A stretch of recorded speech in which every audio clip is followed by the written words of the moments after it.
Hello साथियों, मैं BL लूणा मेरे यूट्यूब चैनल स्टडी टाइम में आपका हार्दिक स्वागत करता हूं। हम हिंदी गद्य विधाई पढ़ रहे हैं और आज इस क्लास के अंदर हम स्मरण एवं रेखा चित्र विधा, उसके बाद में रिपोर्ट ताज और यात्रावर्त, ये छोटे छोटे टॉपिक है जिनको हम सभी को इस क्लास के अंदर कवर करेंगे।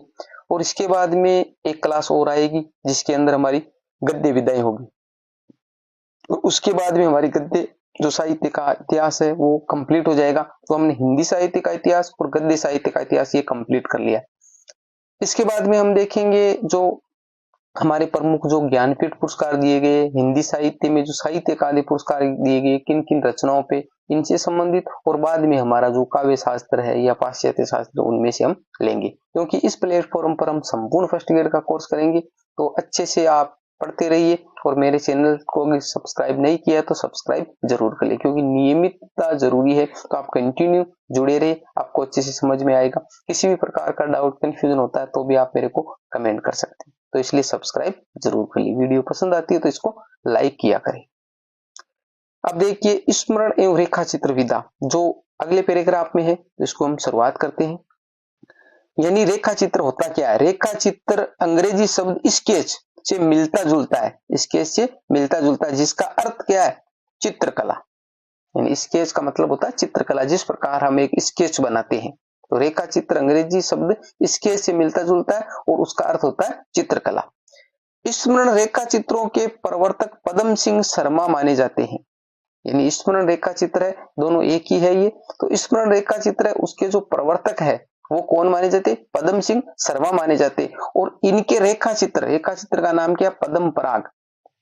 आदमी जो लेखक है वो प्रवर्तक है वो है पदम सिंह शर्मा, और उसका जो रेखा चित्र या जो स्मरण है वो है पदम पराग। तथा स्मरण प्रबंध मंजरी में संग्रहित है। यानी कहां पे ये है जो पदम पराग है, वो कहां है? स्मरण प्रबंध मंजरी में संग्रहित है।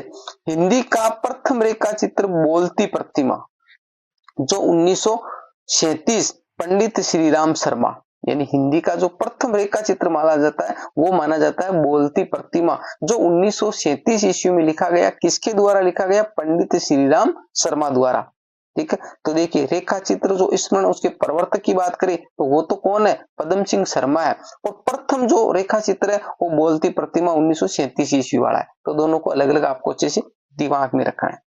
हिंदी का प्रथम स्मरण प्रताप नारायण मिश्र बाल मुकुंद गुप्त। देखो हिंदी का प्रथम रेखा चित्र बोलती प्रतिमा 1937 ईस्वी है जो पंडित श्रीराम शर्मा का है, और हिंदी का प्रथम स्मरण प्रताप नारायण मिश्र बाल मुकुंद गुप्त का है।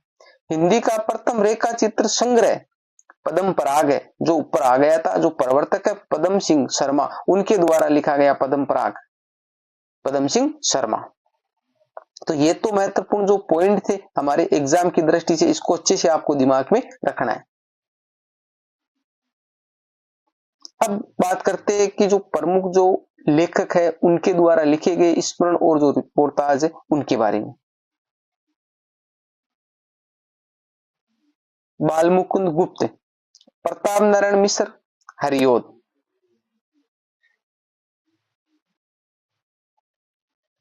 इलाचंद्र जोशी गोर्गी के स्मरण 1942 ईस्वी जो एक अनुदित है, यानी अनुवाद किया गया।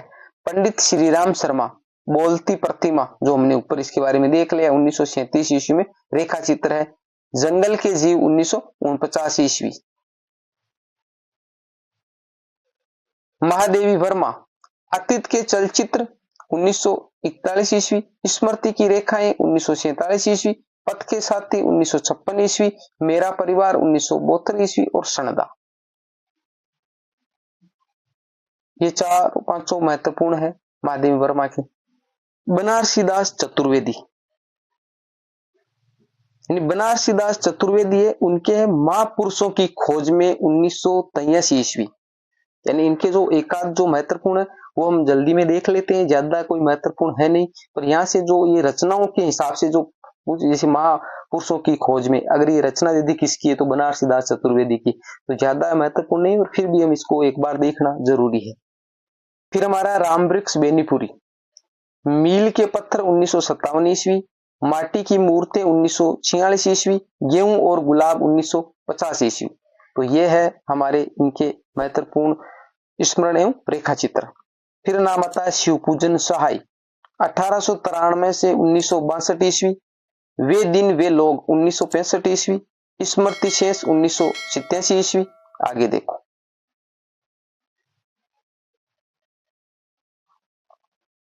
देवेंद्र सत्यार्थी 1908 में इनका जन्म हुआ था, 2003 में इनकी मृत्यु हुई थी। रेखाएं बोल उठी 1949 ईस्वी। उपेंद्र नाथ अस्क मंटो मेरा दुश्मन 1956 ईस्वी। ज्यादा अपनी कम पराई 1959 ईस्वी। डॉक्टर नगेंद्र का है चेतना के बिंब 1967 ईस्वी।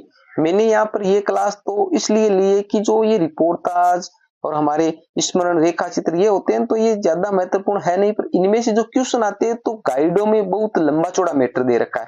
अब विद्यार्थी ये समझ नहीं पाता है कि किसको छोड़े किसको याद करें, तो मैंने यहाँ पर वो ले लिए जो आप याद कर लीजिए और आपका काम हो जाएगा। माखनलाल चतुर्वेदी समय के पांव 1962 ईस्वी। हरिवंश राय बच्चन नए पुराने झरोके 1962 ईस्वी। अजय स्मृति लेखा 1982 ईस्वी। कृष्णा सोबती का है हम हसमत 1977 ईस्वी, ये बहुत शानदार है हम हसमत। डॉक्टर रामकुमार वर्मा स्मरणों के सुमन 1982 ईस्वी। आगे देखो, फणीश्वर नाथ रेणु का है वन तुलसी की गंध 1984 ईस्वी। हजारी प्रसाद द्विवेदी का मेरा बचपन और विश्वनाथ त्रिपाठी का नंगा तलाई का गांव 2004 ईस्वी, ये भी महत्वपूर्ण है। अब ये तो थे हमारे स्मरण एवं रेखा चित्र। अब इसके बाद में आता है रिपोर्टाज। तो थोड़ा सा देख लेते हैं कि रिपोर्टाज है क्या। जैसे रिपोर्ट होती है एक जो न्यूज हमारे को जो समाचार होते हैं तो उसकी एक रिपोर्ट बनती है, तो वो जो आंखों देखा हाल होता है, जैसे रिपोर्ट मतलब कोई घटना हुई उस घटना का जो आंखों देखा हाल है वो एक रिपोर्ट है। उस घटना का आंखों देखा हाल है वो एक रिपोर्ट है। और रिपोर्टाज वो है जो साहित्य की भाषा में लिखा गया है, यानी जिसको उसी कहानी को, जैसे मान लिया कहीं पे कोई घटना हुई है, कहीं पे कोई एक्सीडेंट हुआ है, तो उसकी जो रिपोर्ट बनाते हैं तो वो एक जो न्यूज चैनल पे आती है तब तक वो एक रिपोर्ट है, और उसी को एक कवि या लेखक साहित्य के हिसाब से लिखे तो वो एक रिपोर्टाज होता है। तो आप समझ गए होंगे रिपोर्ट और रिपोर्टाज में क्या फर्क है। रिपोर्टाज विद्या, रिपोर्टाज मूलतः फ्रेंच भाषा का शब्द है, फ्रेंच या फारसी भाषा का शब्द है, तो इसको आप अच्छे से याद कर लीजिए, ये भी क्वेश्चन बनता है। यानी रिपोर्टाज किस भाषा का शब्द है, तो फ्रेंच या फ्रांसीसी भाषा का शब्द है। इसका संबंध रिपोर्ट से माना जाता है। किसी एक घटना को उसके वास्तविक स्वरूप में प्रस्तुत करना रिपोर्ट है, तो उसी आंखों देखी घटना को साहित्यिक शैली में सरसता व कलात्मकता के साथ प्रस्तुत करना रिपोर्टाज है। समझ गए आप, रिपोर्टाज और रिपोर्ट में जो फर्क था जो मैंने आपको पहले भी बता दिया है। हिंदी में रिपोर्टाज लेखन की परंपरा का सूत्रपात रूपांब पत्रिका, ये पत्रिका मोस्ट याद रखना है। यानी जो रिपोर्टाज लेखन की शुरुआत है किस पत्रिका से मानी जाती है, तो रूपांब पत्रिका है। में दिसंबर 1938 में प्रकाशित शिवदान सिंह चौहान की रचना है लक्ष्मीपुरा। लक्ष्मीपुरा है ये रचना शिवदान सिंह चौहान की, जो 1938 ईस्वी में प्रकाशित हुई थी, और उसी से रिपोर्टाज की शुरुआत मानी जाती है।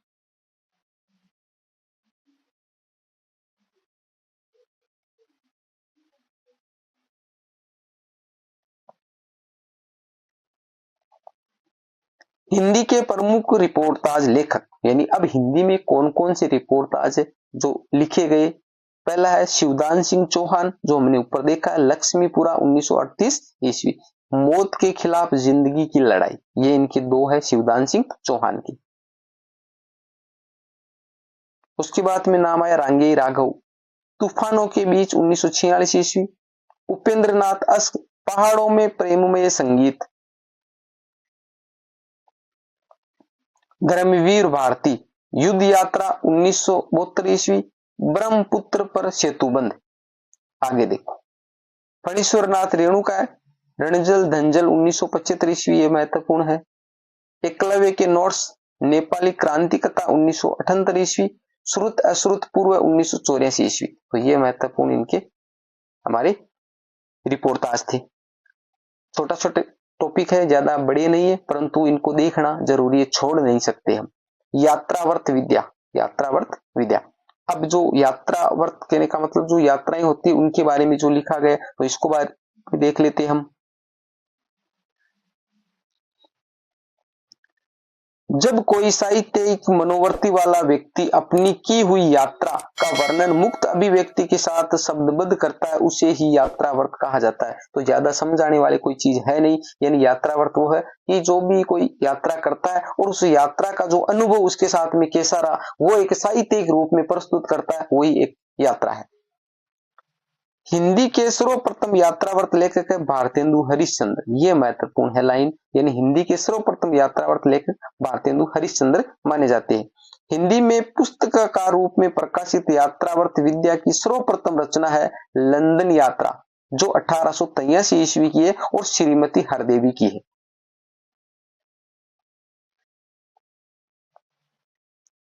या तुलनात्मक शैली में रचित पर सर्वप्रथम यात्रावर्त है वो है लंदन का यात्री, जो भगवान दास वर्मा की 1884 ईस्वी। यहाँ पर ये जो महत्वपूर्ण पॉइंट बनते हैं इनको आप अच्छे से ध्यान में रख लीजिए, आपके जो क्वेश्चन है वह गलत नहीं होंगे, ज्यादा लंबा चौड़ा पढ़ने की जरूरत नहीं है।